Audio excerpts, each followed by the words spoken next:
Obligatory podcast intro. Welcome, everyone, to the Dollar Bin. I'm your host, Matt. With me, like always, my co-host, Adam. We are covering comics today. I got one called Exorcist Never Die. I got Grizzly Shark. Grizzly Shark.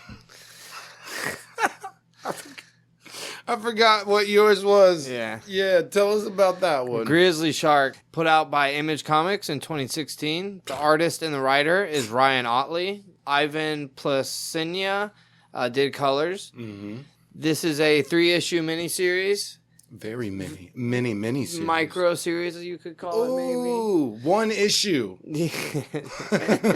So I saw the name of the comic and I saw the front cover and I was like, all right, yeah, I'll do that. And I figured there was going to be a shark that had a bunch of hair and some legs and looked like a grizzly shark. I thought maybe grizzly legs with shark something, top half. some sort of combo. Half and half or combo, yes. Combo a walking animal. shark. Something, yeah. Spoilers, none of that. We don't get any of that. None. We get flying sharks that live in the woods and we get swimming bears that live in the water. But no... Explain the sharks in traversal really well. So... So the main antagonists in this comic book are woods sharks. They say that a lot. They're the woods sharks, sharks from the woods, land sharks. They use every different combination of grizzly shark. They barely say grizzly shark though, which is funny. These sharks can't live in the water. They live on land and they hop. They glide from one bush to the next bush. They secretly propel themselves somehow long distances through the air. They're breaching. It's like they're breaching. They're jumping in the grass. Yes. They're swimming underground, essentially. Pretty much. Like dirt is water, and their fins sticking up out of the grass like that. That's part of it, yes. So that's when it's all out in the open, that's how it is. Mm-hmm. But most of the time, they're in the woods. So they're like popping out of the branches of a tree. Or popping out of some bushes. You barely see their tail. Yeah. They're always popping out of something. So they just swim in greenery? Yeah, I guess. Maybe that's it. I guess. If it's earth, does the trees count? They definitely don't try to explain. No, they don't at all. They swim in the grass and then up a tree and then breach. So they go so far in the air, they almost fly. Almost fly. I mean, those big ass sharks, when they breach, they are just because that's just propulsion. They can't actually jump. True. So I mean, what if being in the tree is just the same as like being underwater? I guess, bro. They definitely don't try to explain nothing in this, which is good. Spoilers for this thing. Yeah, by the way. So we got an asshole. We've got a special needs character. We have who's awesome. A doctor, and we have Craven, the hunter, but even weaker than Craven. And a little simpish. Yeah. So all our characters are doofuses. Mm-hmm. No one's serious in this. A man gets bitten in half in the first couple pages, and he lives till the end of the comic. He got held over a fire to cauterize the entire wound, which is his entire body. Exactly. His entire lower half gets bitten off. It's all gone. And so his dad says, I'll save you. And he holds him by the hair over open fire and cauterizes his entire lower half of his body. Which is funny he even did that because a few minutes later he's like, oh shit, a shark, and he drops him and bail.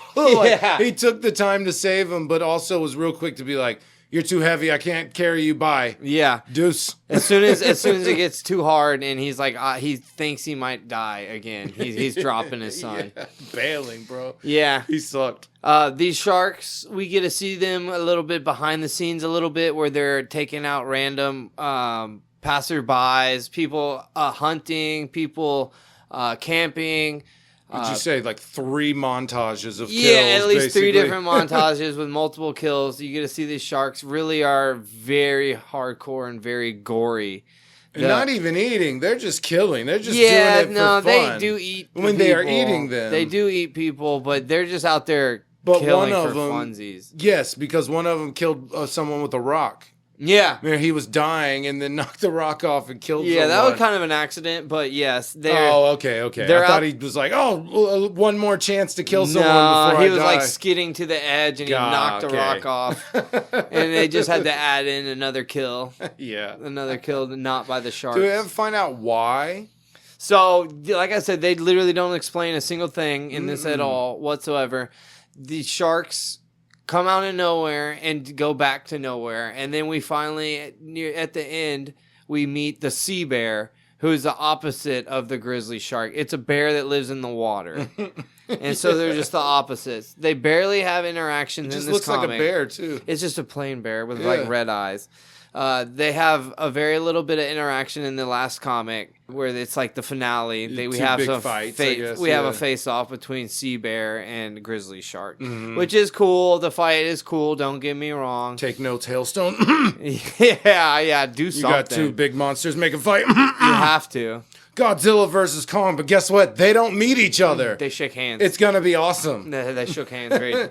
They pass in the ocean and just stare at each other. That's all you get. Yeah. But we do it like Al Pacino and Robert De Niro, where they're not actually on screen at the same time. Yeah. You have these two amazing... No, So I'm not going to go into the details of this story at all. It doesn't matter. The story is sharks fly through the woods and kill people grizzly. And then a big bear kills and then a bear and sharks that kill each other. This comic is amazeballs as long as you want a really dumb, fun, quick read. Oh, yeah. If you wanted anything besides that, no, it's not the comic. But it's 3 issues that are real quick. They're not long each. The pacing's great. The first comic, a million things happen in the first comic. Yeah, it was heavy. It's like... Or busy. It gets down to it. Yeah. It gets down to it for it's sure. It's a good place to start for comics. It's not like most comics, that's for sure. Yeah, it's a good 3 issues. Nothing to it had actual comedy in it. It didn't just try to be funny. Like there was actually funny parts to it. It was good. Yeah. So this dude Ryan Otley killed it. He did the art and he wrote the whole thing. Nice. So it was big thumbs up as long as you know what you're getting into. All right. So mine, Exorcists Never Die. Another stellar title to a comic. Oh yeah, right. Totally fits too. This is Mad Cave Studios. It was written by Steve Orlando. Artist is Sebastian Perez, and letterer is Carlos M. Mangual. That came out 2023, Mad Cave Studios. This is just the go hard action story.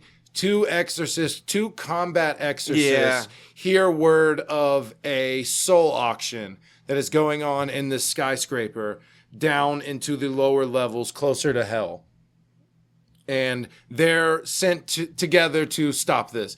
The characters knew each other previously as they dated.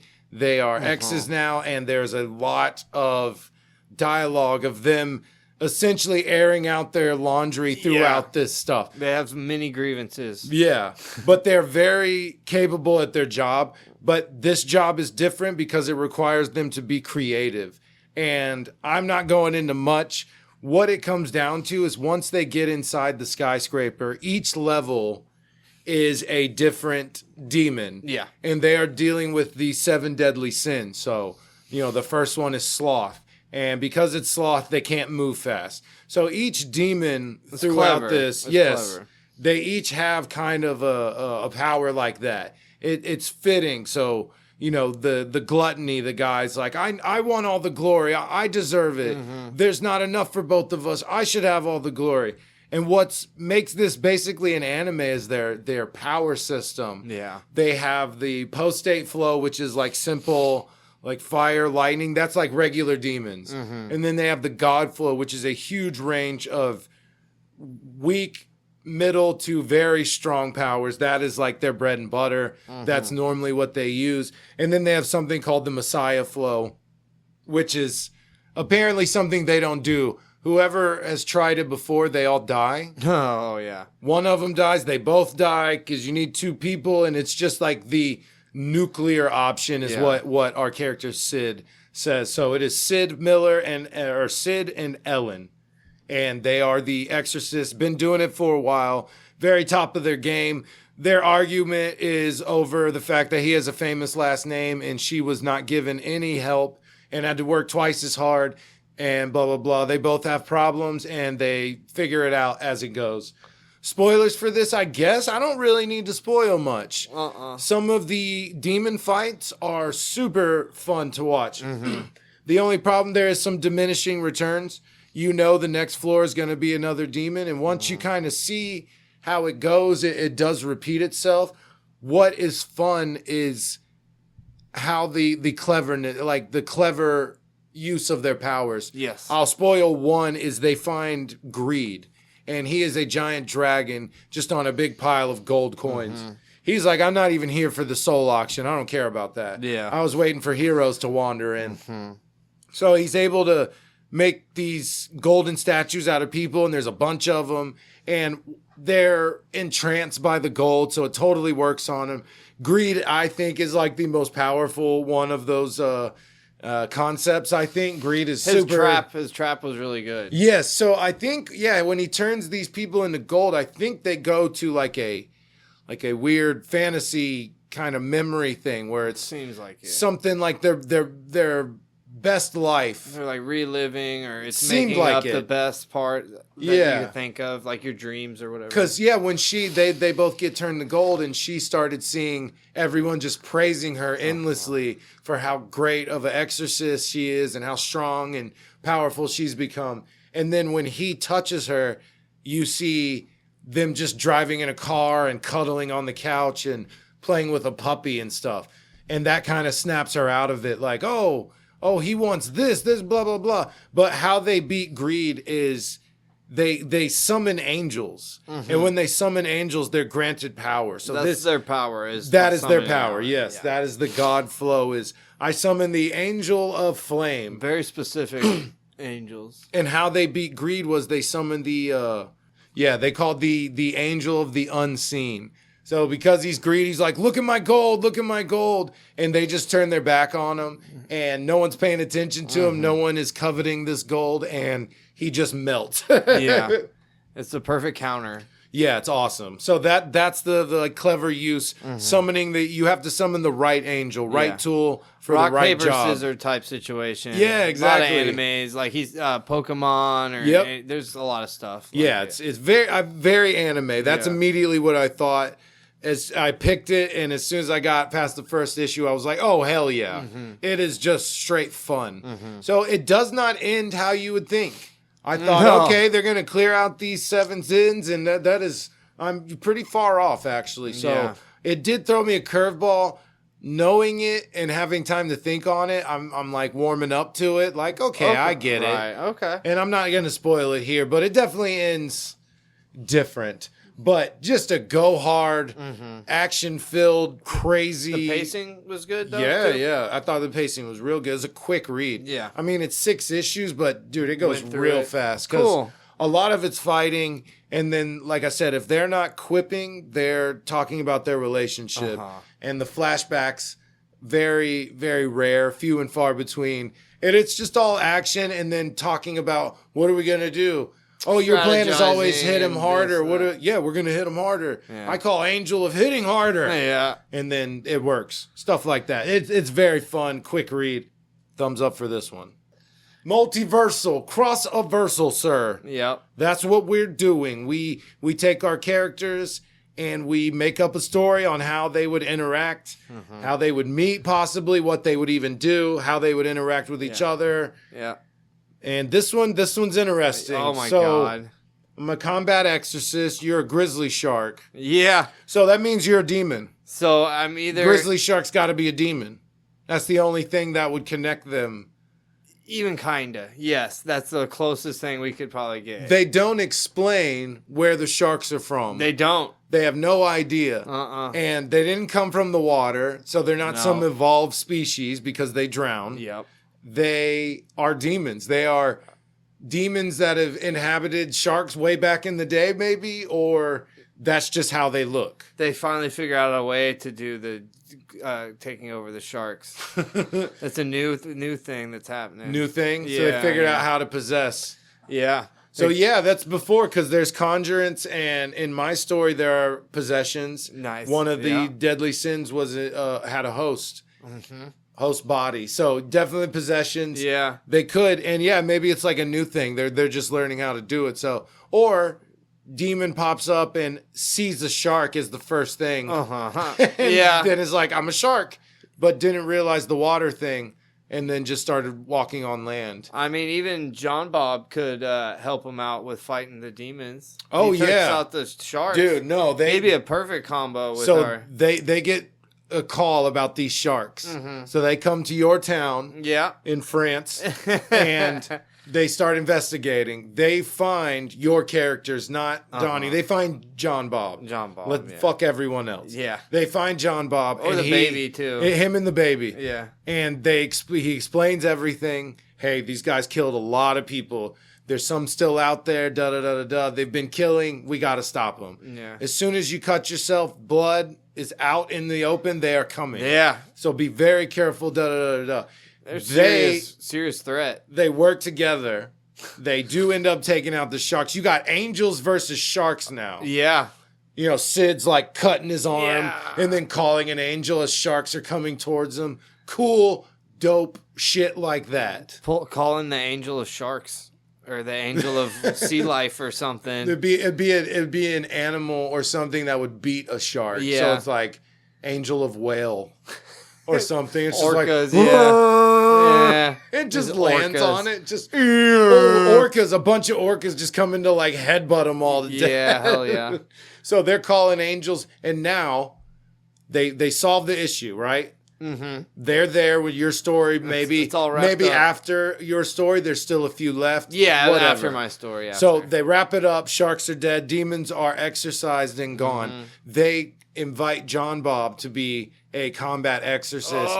He gets inducted and gets to use his strength fighting these dope-ass demons and learning some God flow and post-state flow powers with the exorcist. That would be dope. Third member of the team. That's right. Third wheel. Then she starts banging him, bro. He gets it everywhere, bro. He was a pimp. John Bob don't play. He was a pimp. Yeah, that's conflict right there. I think you're falling in love with John Bob, and I don't like it. I don't like it. He's got his head cocked to the side all the time. Thinking he's cool. Yeah. I don't think it looks cool. And then he turns and he's like, he looks so awesome. Dope. He's so cool. But no. He doesn't join their group. John Bob's on his own. He don't need nobody. Then we get a series of John Bob combat exorcists. All by himself. I know you're a demon. Yeah. Me know you're a demon. Yeah. I'm not making fun. That's how he talked in the comic. That's exactly how he talks. That's how he talked. That's a good one. I like that one. That is pretty good. It works. Yeah. I just thought John Bob as a combat exorcist would be so sweet. Yeah, if he could learn it, he'd be set. Even Donnie's dumbass. Yeah. Half a body, he could still learn. He's tough at least. Think about if John Bob like started carrying him. Dude, Donnie and the baby all become exorcists. They all have powers. They hang out on John Bob's shoulders. So you have extra wizard shit. So he'll stay a baby forever, right? He's like a zombie thing now. Yeah, I don't know. So yeah, you got Donnie on his back, strapped up, doing power as well, like learning these spells. Because he can't walk. So he can't walk. Do his little, that, or maybe he's got an angel of legs. And it can just pop on and he can walk around. Either way, he's on John Bob. Maybe he gets on the zombie baby's shoulders instead of John Bob's shoulders. So it's a little tiny baby and a half man riding a baby. I was thinking of like a weird cart thing for him. Right. But no, on the back of John Bob with like the baby on his shoulder. Yeah. Because his neck's turned, so he's got all this space right here. On the shoulder. So the baby sits there, and they're just like a mean-ass triple combat exorcist. Sid and Ellen need some help. They call that team. Me here to help. It's just three. Angel of the thing I need. Yeah. That's so awesome. It's cool, bro. They could dominate. Yeah, that would be an awesome team. I like it. Steve, get on it, Steve. Figure it out. Steve, Ryan, Steve. Yeah. Make this happen. All right, guys. You got some random reviews? Because I don't. Okay, I have a couple. Good. So there's a guy on YouTube that I watched for many years called... this is random reviews. Oh, yeah, random reviews. Frankie on PC in 1080p. So Frankie on PC in 1080p was his name, and he stopped for years. He didn't make videos for like I don't know how many years, 3 years, 4 years, something like that. And 6 months ago, a little while back, one of his videos got recommended to me. I was like, oh, that's funny. Like, an old video of his got recommended to me, but it was a new game that was coming out. And I was like, wait, what? So he's making new videos again. Okay. And I just want to plug my homie Frankie on PC in 1080p. Nice. Because he's got a really relaxing British dude voice. Oh, cool. And he does shooter games a lot for the most part. But which you love. Which is my deal. Mm-hmm. But he also cover other stuff too. Okay. But he's very random and don't expect your video every day or even every week. He's like he's not caring about the money or anything. He's just making some videos. He does it when he wants. Yeah, it's awesome. I can respect that. Yeah, it's awesome. I like seeing his videos again.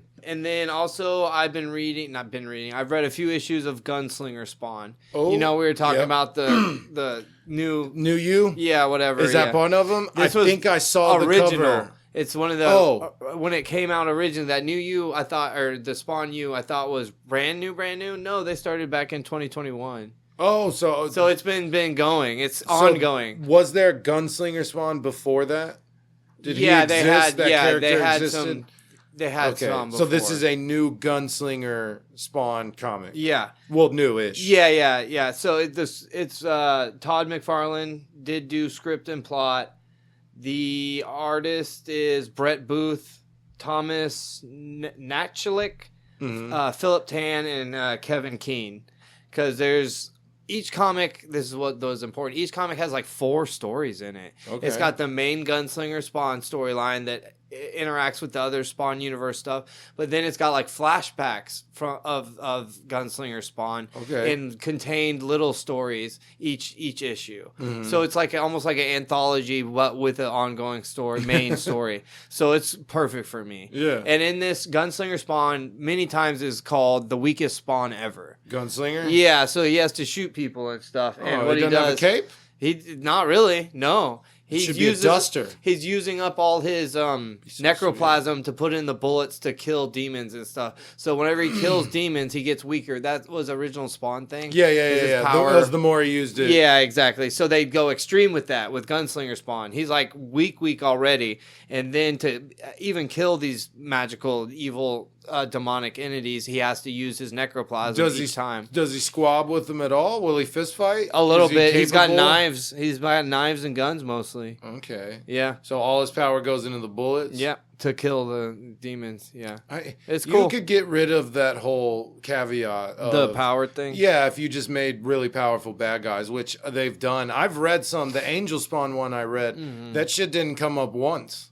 Oh, him using up? Yeah, no, they got past it in before even what's his name gave up on it. Before Todd McFarlane even like gave up, they had already gotten past the. Oh, he had used it all up in one of the storylines. Yeah. So it's like we can't keep doing this because now we're on like a ticking clock basically. Yeah. So I read one comic.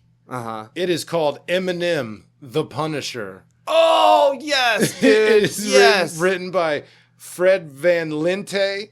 Salvador LaRocca is the artist. The colorist is Frank D'Armata. Mm-hmm. This is Marvel, obviously. And what it is a, I guess, crossover with Eminem. He's performing. I'm just going to go through this whole thing. Yeah, do it. He's performing. When he gets off stage, he thinks it's a fan, but it's Frank Castle, the Punisher, standing there by the car. And they're like, what are you doing? And he goes, I'm here for you, Marshall. And they pull out guns, and then he pulls out the most giant guns with like drum rounds on them or drum clips, and just starts blasting away. Look at this. So Eminem, that's the picture I've seen before. Eminem jumps on the ground, is crawling away. Eminem then pulls out a gun and starts shooting at him, and gets pulled behind a wall by Barracuda. Barracuda is like, I'm here to save you. Don't even worry about it. Frank's crazy. So Eminem runs into a abandoned building. Frank follows him in, and he gets the drop on him and starts beating the shit out of him. And Frank Castle's on the ground. And Barracuda comes up and is like, I'm here to kill you, Marshall. I'm actually lying. Yeah. Punisher's trying to save you, da-da-da-da-da. And he shoots him. And then he chains him up, and Eminem and Punisher are chained up on a boat, and he's taking them out to the middle of the ocean to kill them. And he throws Eminem out on the ice. And he gets up, he walks away, he finds a dude who's ice fishing, who's listening to an Eminem song. Oh, of course. Borrows something from him. No, Barracuda's about to kill Frank. Eminem comes up with the chainsaw he just borrowed from the ice fisherman and chainsaws his arm off. Nice. And then Frank is mad at him for attacking him, so he starts shooting at him. And he goes out on the ice and he shoots a circle around him, and then he takes off on the boat. He just leaves Eminem on a floating little piece of ice. Yeah. It's such a stupid comic. Oh my God. So bro. I don't get it, but Frank looks awesome. And then Eminem looks like a weird photo face thing. Yes, it's the photo face shit. I don't know. The faces in here are so bad. There's a few shots where Frank looks cool, and I'm like, okay, that's normal Punisher. But Eminem looks like they took a picture of him doing this stuff. Yes, dude. It looks weird. It does. This if you see, just type it in Google Images. Yeah. This one will probably pop up. It looks so strange. It looks bad. It is such a weird little comic. It's 12 pages or something. It's such a weird thing to do. Does Eminem just love the Punisher? I don't know if I've ever heard him mention the Punisher. Who came to who on this? That's what I'm curious about. Who came to who? Because Eminem's name is not on the created list. So I feel like possibly Marvel went to Eminem. Huh. And this came out in 2009. When okay. That makes more sense. Well, he was definitely up there. That makes more sense. 2000. Yeah. Oh, this shit ain't new, bro. I thought it was kind of new. Man, a comic with 58-year-old Eminem. Yeah. He has a walker in it. What was that movie? He's running. That came out in 2002. That movie did? Yeah, so, I mean, that's just random then. Yeah, that's weird. It's pretty funny, though. That's so weird. And I really don't have anything else. I'm still watching Dragon Raja. I'm still watching One Piece. I'm still playing Assassin's Creed Mirage. I got nothing. Oh, I am going to watch The Ministry of Ungentlemanly Warfare. Oh, that looks good. That is on Amazon. It's got Alan Rich. Yeah, dude. Oh, no, sorry. Stupid ass Stars on Amazon. Yeah. Okay. And for some reason I have it. I don't know why. As Henry Cavill, Superman, Alan Richson, Jack Reacher. Beater. What is it? Reacher. Bader. Jack Bader? Jack Bader. And it is about Ian Fleming sent on a covert mission to save a man and blow stuff up. Yeah. Ian Fleming is the guy who wrote James Bond. Yeah. He was friends with Jacques Cousteau and apparently did a bunch of spy shit, which is possibly not true at all. Look it up. Do your research. He did do some spy stuff. I know that for a fact. That's what they would say. Yeah, that's what they want you to think. Maybe you're right. No, I don't know. Apparently he did, though. No, he wrote a few books or he talks about it a little bit. And obviously the James Bond was inspired by, he's like, me. Yeah. It's Where did the idea from James Bond come from? Self-insert fantasy crap. I am James Bond. This is what I would have done if I was there. My name's Fleming. Ian Fleming. Oh. That's the guy who wrote James Bond, right? I'm not stupid? Okay. That would make me look dumb, Adam. Yeah, I just let you go for like 10 minutes about Ian Fleming. And you're like, bro, he wrote The Wizard of Oz. I'm like, oh my God. Yeah, something else. You got some more? That's all I got. I just still been reading that Warhammer Monthly comic. You can't be bringing stuff. You gotta mention it, but you can't go into it. That's good. New rule. That's good stuff. Is that it? Yeah. Let's wrap that up. Wrap this shit up, B. Hand slapping.